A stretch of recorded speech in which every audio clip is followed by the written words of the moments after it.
Yo, what's up riders? Ngayon, ikukwento ko sa inyo kung paano nagsimula at saan nanggaling ang pangalan na DoRide.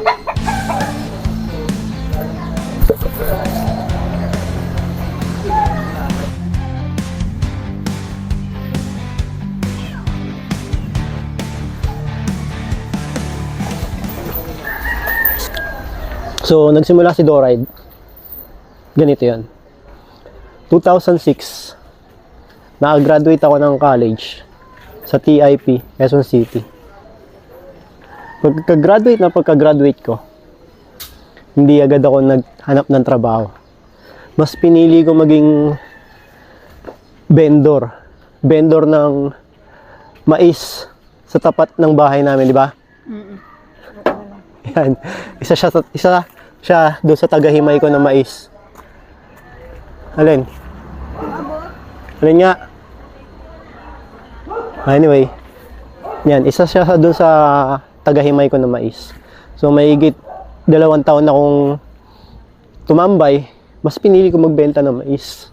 Nagbendor ako. Benta ng mais, benta ng embutido, ng mga piccolo. Yan.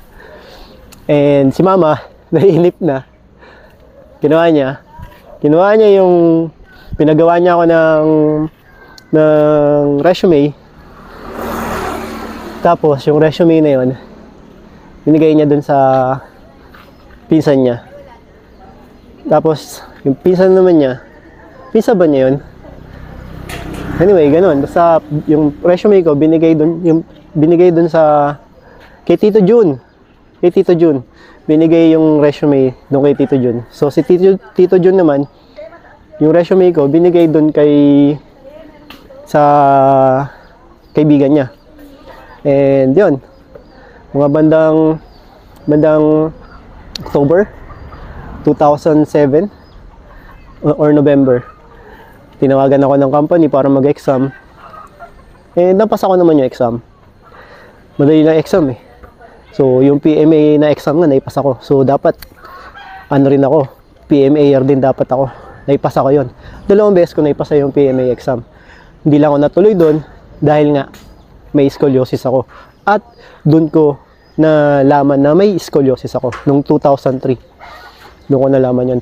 So, mag-official sana ako. Pero hindi ako naging official. At ayan na naging official. Ayan, may hawak na hagdanan na yan. Siya ang pinalad na maging official sa aming magkakapatid. So, si kuya, kasi si kuya? Sundalo. Yung bayaw ko, pulis. Si papa, sundalo. Si lolo, sundalo. Si tito, sundalo. Pinsan ko, sundalo. Kapitbahay ko, sundalo. So, angkan kami ng mga sundalo. And yun nga, balik tayo. Nung napasa ko exam, syempre gawa na ng requirements. And then, 2008 February, nakapag-umpisa na ako magtrabaho. At alam niyo kung saan yun? Sa Western Union, USSC, RCPI. Yan, RCPI pa yun dati. Tapos naging USSC, naging Universal Storefront. Ayun yung mga naging pangalan niya, pero isa lang ang may-ari nun. Ang main business nila ay money transfer, si Western Union. But then, meron din silang ticketing.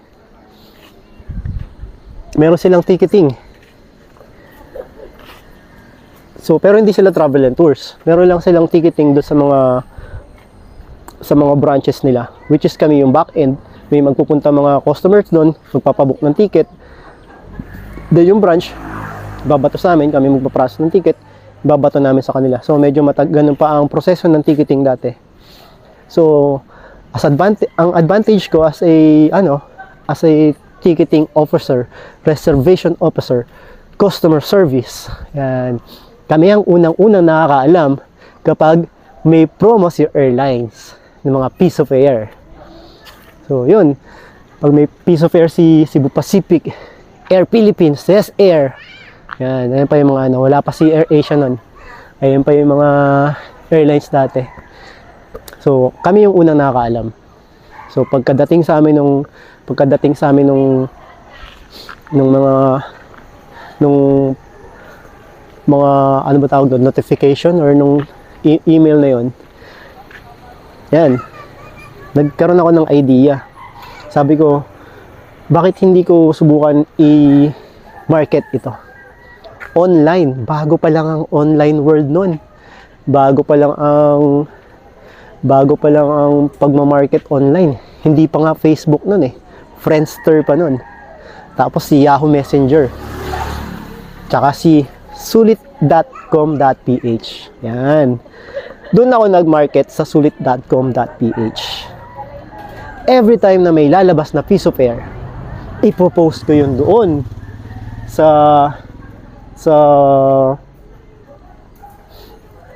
doon sa platform na yun. Nagugulat ako. Pagka-post ko. Ba, meron agad 5,000 views, 10,000 views, 65,000 views. Ganun yung mga views doon. And sobrang daming tumatawag sa cellphone number ko. Yun yung unang-una ko pang cellphone number. As in, sobrang dami talaga. Meron pa ako nun, Sun, Smart, and Globe. Lahat ng cellphone ko na yun, nagre-ring. Habang nagtatrabaho ako. Pero syempre, hindi ko masasagot din yun agad-agad kasi may work pa ako. Sumasagot lang ako ng mga tawag kapag nasa bahay na ako. Tsaka break time. Yan, dyan ako makasagot. So, hindi ko rin masagot kasi yun kasi sobrang dami rin ng mga transactions namin sa office. At very competitive ako doon sa office dahil kami nila Patrick o nila Richard, nagpapayabangan kami dyan kung sino may pinakamaraming transactions ng ticket. At hindi naman sa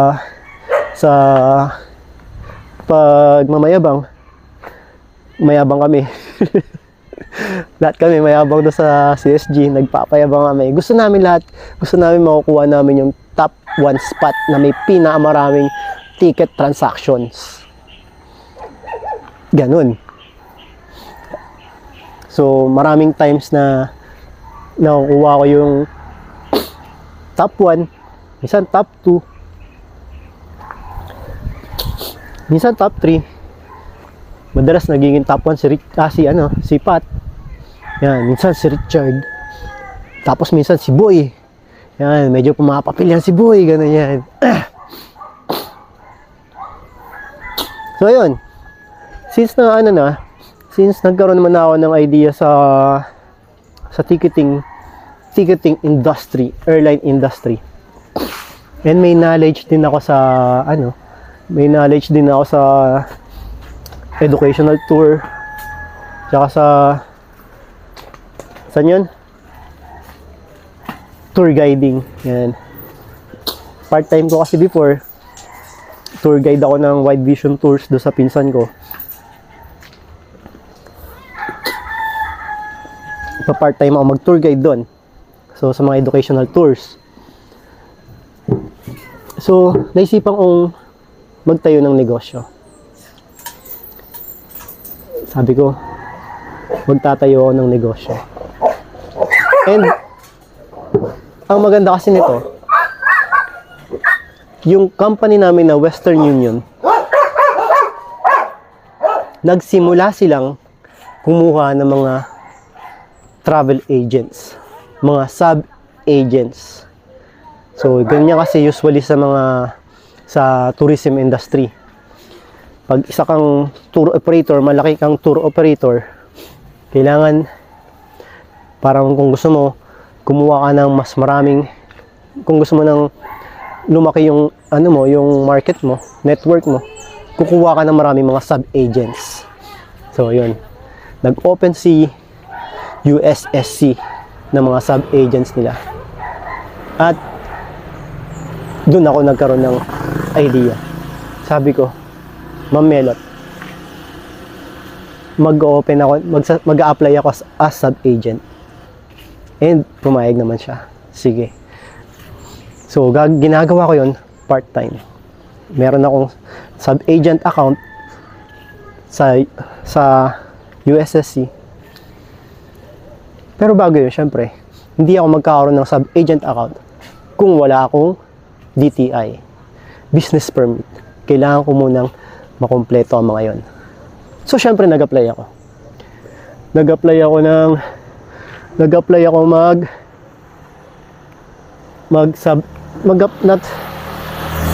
ako ng DTI, business permit.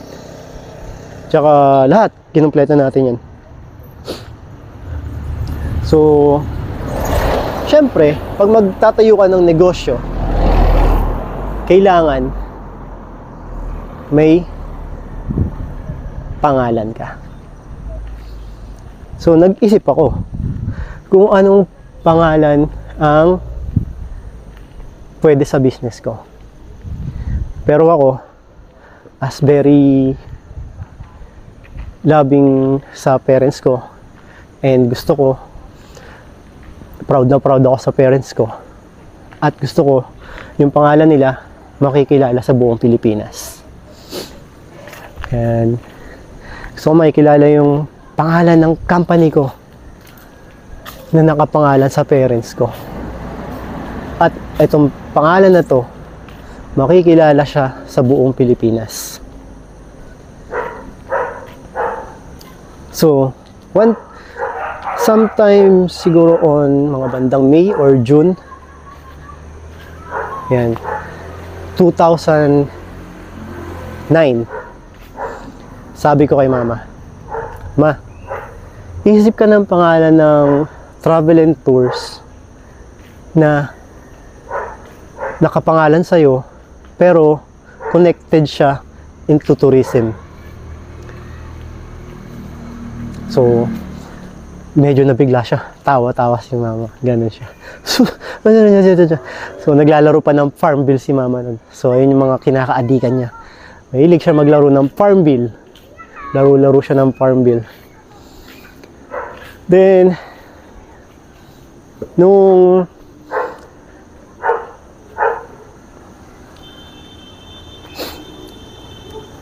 sa DTI kasi, sa DTI, kailangan mo ng tatlong pangalan. Meron kang primary, secondary, at yung isa pa, ibang tawag doon sa pangatlo. So, para kung sakaling hindi available yung una mo, si pangalawa yung pipiliin mo. Kung di naman available si pangalawa, doon ka sa pangatlo. So, mga pangalan na ginawa ni mama, sabi ko sa kanya, Ma, gusto ko yung business nakapangalan sa iyo at may kaugnayan siya into tourism.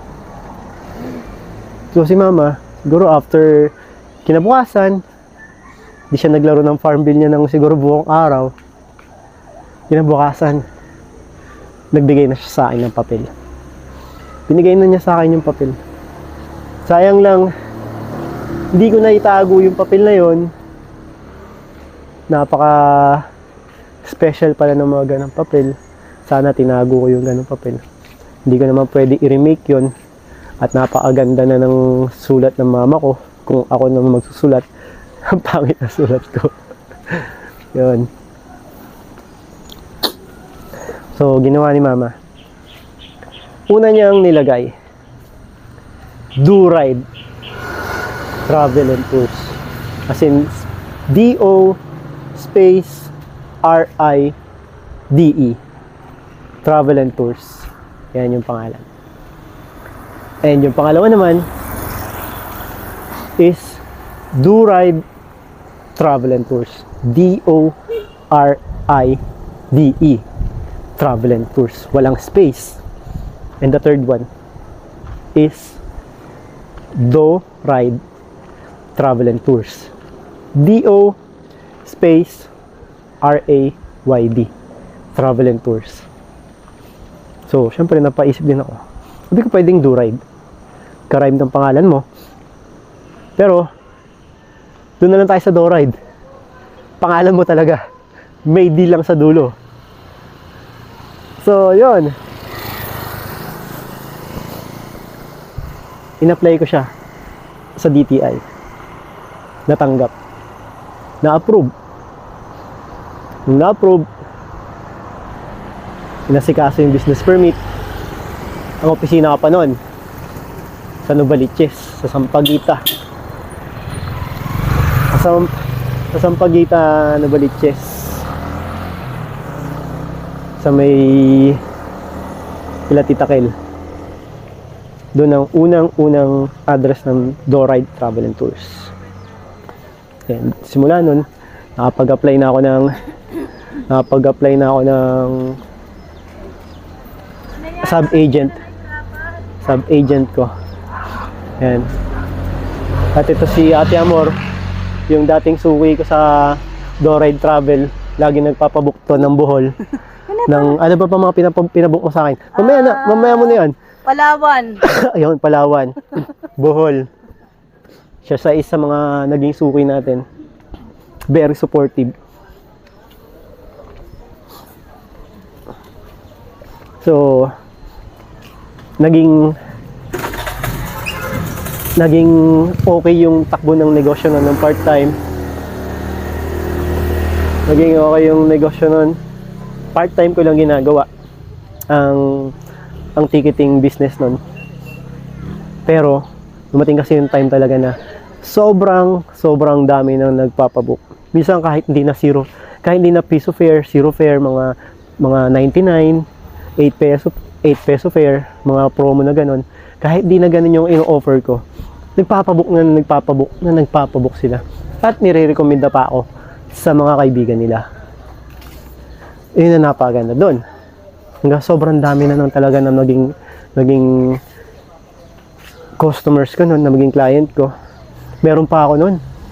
May naibook ako. Sila nakalimutan ko yung pangalan noon, pero suki ko yun. Hanggang sa yung airline ticketing ko, ginawa ko siya ng tour package. Nakapag-book ako ng grupo sa Boracay. Siguro mga 16 packs sila. Alam mo yung 16 packs na yun, nagkaroon sila ng problema pa uwi. Na late silang lahat. As in, lahat sila na late. Hindi sila nakaabot sa check-in nila sa eroplano. So which is dapat, pag ganun, panibagong booking na yun. Pero ang nagawa ko doon, dahil nga marami akong alam sa loob na pwedeng hindi sila magbayad, nagawa natin ng paraan. So which is dapat gagastos sila sa mo. Ang magiging pamasahe dapat nila noon, kung 15 pa sila, sabihin natin mga 6,000, mga nasa 100,000 plus yung gagastusin nila doon sa naging problema lang na yun. Pero ang nangyari nun, ni piso wala silang binayaran. Zero talaga, wala silang binayaran. Nagkaroon kasi ng problema yung ticket nila nung una. Nagkaroon ng changes sa oras. Kumbaga yung gano'n kasi sa mga airline dati, lagi na-delay yung mga oras nila. So pag gano'n, na-delay ka na yung flight mo, na-delay ng mga isang oras, o kaya nagkaroon ng schedule change ng isang oras, pwede mo iparebook yun nang wala kang binabayaran. And at that time, naswertehan. Ganun yung nangyari sa ticket nila. Nagkaroon ng changes, nagkaroon ng flight delay. So, delayed na yung flight nila, pero na-late pa rin sila nun. So, ginawa ko, pinarebook ko yun, without any fee. So, tinatanong niya ako kung magkano babayaran. Ready na siya magbayad, 100,000 plus. Pero hindi ko siya chinarge ng 100,000. Hindi ko kinuha. Chinarge ko siya ng 0 pesos. At simula nun, naging loyal client ko na siya. Hanggang sa naging kung sino-sino na nire-refer niya sa akin. So, kung kinuha ko yung 100,000 na yun, tinake ko as profit yun, malaki kinita ko. Pero, mas malaki yung kinita ko doon sa mga referrals niya, sa mga, yung integrity, yun na mas malaki kinita ko. And, mas marami pang good karma yung dumating sa akin yun. Ayun na. So, naging malaki na kinikita ko sa part-time ko. Iniwan ko na yung pagpa-part-time ko, 2010. Iniwan ko na yung USSC. Nagtayo na ako ng sarili kong business. tinayo ko na ng tuluyan si Doride Travel and Tours. So, sa umpisa, syempre, medyo, ano pa lang, struggling. Kasi, wala ka pang tao, mag-isa ka lang. Ikaw ang marketing, ikaw ang booking officer, ikaw ang customer service. Commercial muna tayo, ang ingay nito. Ano ang problema mo? Ha? Ano ang problema mo? Ano ang problema mo? Ano nga? Ha? Sit! Sige, huwag ka na mag-sit. Lalayo na lang ako. No. Lalayo na lang. Ops! Lalayo na lang ako. Okay, commercial muna tayo. Ang documentary na to, buong documentary na to, ay brought to you by none other than that, Doride, Bola ng Pinas. At Doride Travel and Tours. Doride Travel and Tours. Yan. So, kung kailangan nyo ng bola sa sports niyo, volleyball and basketball, dito kayo sa Doride. Doride Sports OPC. Kung gusto niyo, kung kailangan nyo naman ng tours, ng tourist bus, car, van, coaster, Boracay package, Palawan, Bohol package, pwede kayo sa Doride Travel and Tours. Yan. Yan yung mga pwede nyong i-avail sa amin na mga transaction, mga services, at may nadagdag kami ngayon. Meron na yung wife ko ngayon, yung asawa ko ngayon, si Yayabs, na Yayabs Gown Rental. Pwede kayong mag-rent sa kanya ng mga gowns, tuxedo, ng Disney costume, yan, mga birthday costume, debut, wedding, yan, wedding gowns, grooms and bridesmaid, mga ganon. Meron siyang mga in-offer na ganyan.